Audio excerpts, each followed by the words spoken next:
네, ETF 시장의 동향에 대한 이야기 나눠보도록 하죠. 윤 선생 ETF 교실, 오늘도 윤재홍 선임연구위원 함께하겠습니다. 안녕하세요. 안녕하세요. 네, 자, 오늘은 저희 어떤 주제로 이야기 시작할지 먼저 화면으로 확인해 보겠습니다.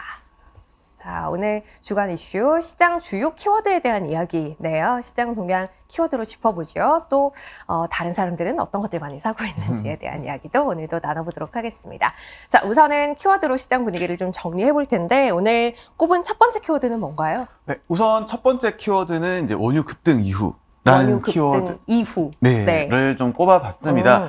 지난 이제 4월 2일 날 이 오펙 플러스에서 감산 결정을 하면서 유가가 확 튀었죠. 예상치 못했던 감산 결정이었죠. 그렇죠. 네. 굉장히 좀 예상 수준 이상이었던 것 같고, 지금 이제 그 이후에 좀 유가가 급등한 이후에 좀 그나마 이제 횡보 흐름을 이어간 네. 것은 좀 그나마 긍정적이었다. 지금 빨간색 네모박스가 그 급등 이후에 좀 네. 흐름 나타낸 거고요.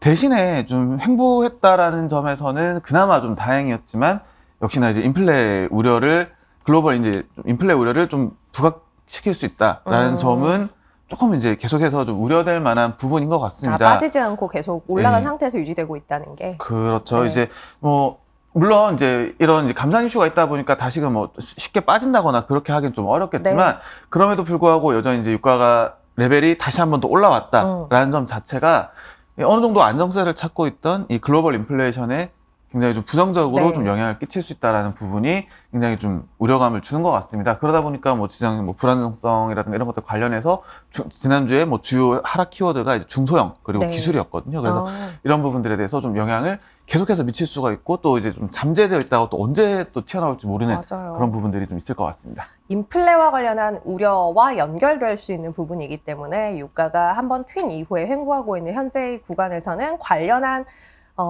경계감을 일단은 놓지 않고 시장을 좀 봐야겠다라는 생각이 드네요. 두 번째 키워드는 중국 반도체네요. 네, 중국 반도체가 지난주에 굉장히 좀 강세를 보였습니다.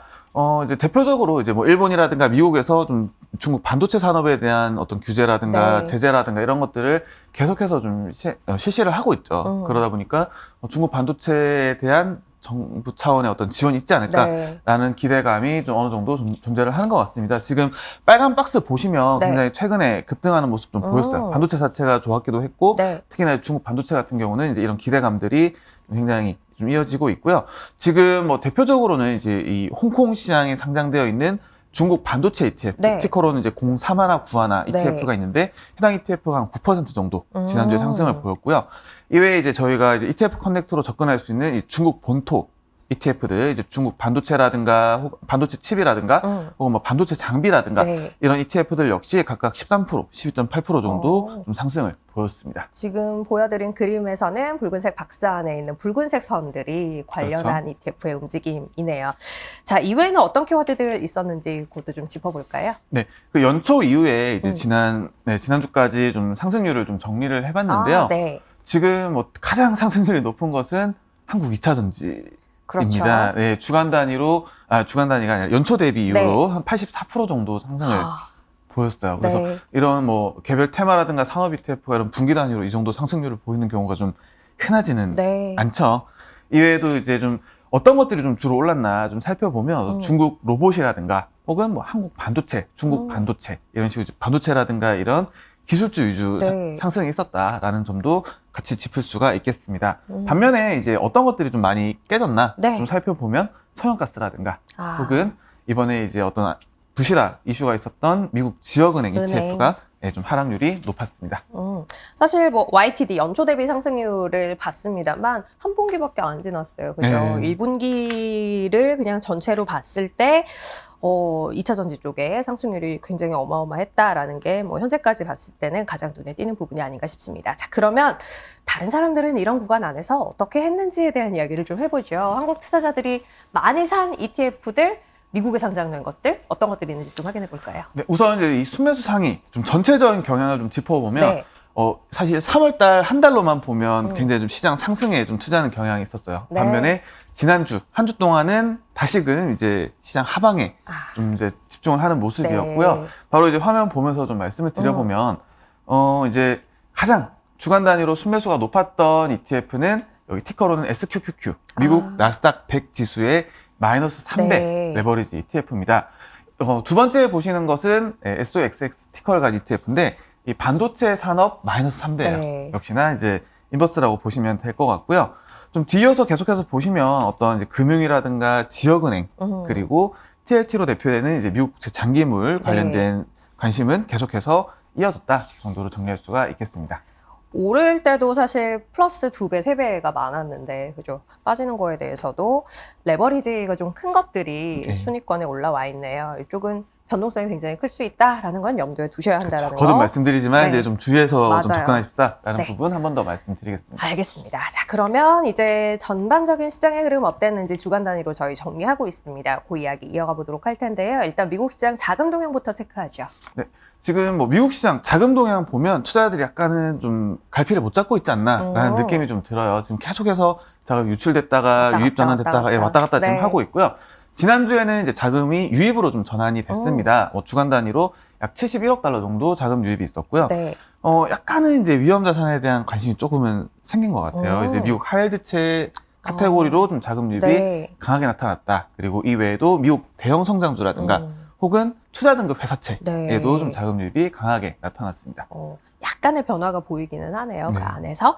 자, 그러면 상승과 하락의 키워드 바로 보도록 하겠습니다. 우선은 오른 것들부터 키워드로 정리해 볼까요? 네, 우선 이제 키워드 세 가지 정도로 좀 꼽아보면 이제 금강주, 원유, 헬스케어 정도를 좀 정리를 할 수가 있겠습니다. 뭐 바로 순위 보면서 좀 말씀을 드릴 텐데 우선 뭐 커피라든가 설탕 이런 이제 원자재 ETF들은 좀 제외를 하고요. 이외에도 이제 금 그리고 이제 귀금속 채굴 산업 ETF가 6%대 네. 상승 그리고 5위에 있는 이제 GDX 티커를 가진 ETF 역시도 이제 금강주 그러네요. ETF예요. 그리고 좀 주식형으로 바로 좀 넘어가 보면 역시나 이제 금 관련된 것들, 다음에 헬스케어 서비스, 다음에 은광도 따로 또 ETF가 상장이 되어 있습니다. 이제 글로벌 은광 관련된 ETF 역시도 좀 상승 보였다라는 거 짚을 수가 있겠습니다. 금, 은 많이 들어있네요. 그렇죠. 귀금속. 예. 그러게요. 자, 그럼 이제 그 반대쪽에 있는 것들, 흐름 좋지 않았던 것들도 키워드로 정리해 볼까요? 네, 우선 이제 지난주에 좀 테슬라가 좀 조정을 보이다 보니까 이 테슬라 커버드 콜 ETF가 있어요. 이제 테슬라 주식을 이제 편입을 하고 여기에 대해서 커버드 콜 전략을 수행한 ETF가 있는데 9% 정도 좀 하락을 보였습니다. 이외에도 이 친환경 관련해서 수소라든가 혹은 이제 친환경 에너지 산업 테마 관련된 ETF들이 좀 하락을 보였고요.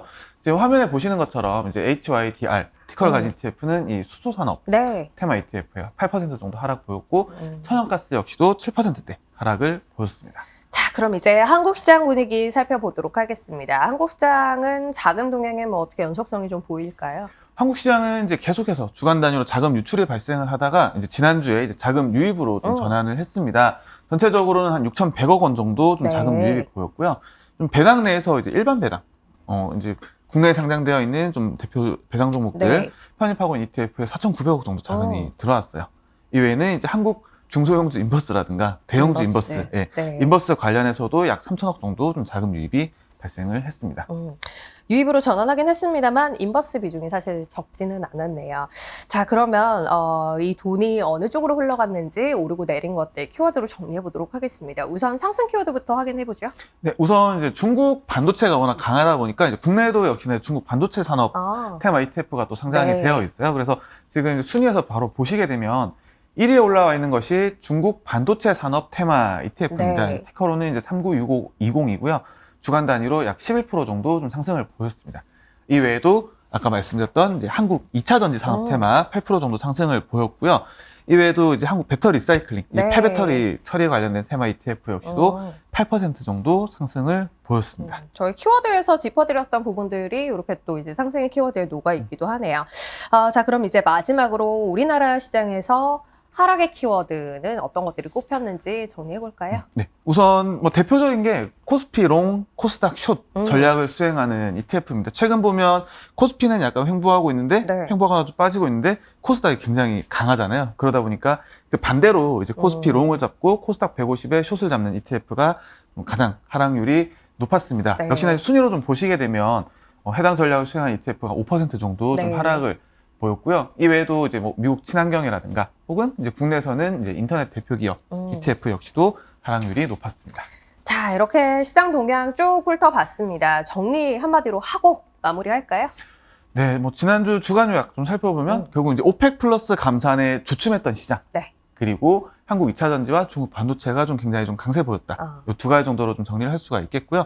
지금 워낙 이제 기술주 위주로 좀 시장이 초반에 분기 단위로 강했다 보니까 좀 조정 역시도 좀 흔들림 역시도 이제 기술주 위주로 나오고 있는데 맞아요. 어떤 이제 금리 이슈라든가 이런 이제 경기 침체 이슈 좀 마무리 국면 접어들었을 때는 좀 더 이제 좀 방향성이 바뀌지 않을까라는 부분 같이 말씀을 드리도록 하겠습니다. 알겠습니다. 자, 오늘 윤 선생 ETF 교실은 여기까지 하도록 할게요. 윤재홍 선임연구위원 함께했습니다. 오늘도 고맙습니다. 고맙습니다.